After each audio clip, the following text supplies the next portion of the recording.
Ашхабад и Москва завершили 2025 год с рекордными показателями во всех сферах, от товарооборота до гуманитарного обмена. Чрезвычайный и полномочный посол Российской Федерации в Туркменистане Иван Волынкин представил детальный отчет о состоянии двусторонних отношений, которые сегодня переживают настоящий расцвет.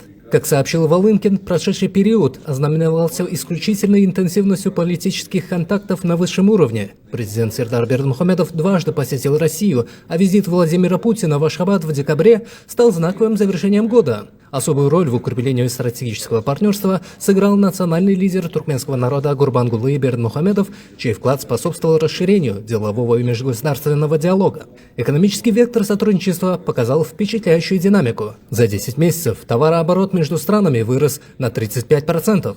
Успешная работа межправительственной комиссии позволила запустить ряд масштабных проектов в области промышленности, логистики и строительства. Параллельно с этим активно развивается гуманитарное направление. Число туркменских студентов в российских вузах превысило 54 тысячи человек, а создание совместного российско-туркменского университета в Ашхабаде вступило в финальную стадию. Достигнутые результаты формируют прочный фундамент для 2026 года, в котором Туркменистан примет на себя почетную миссию председательства в СНГ.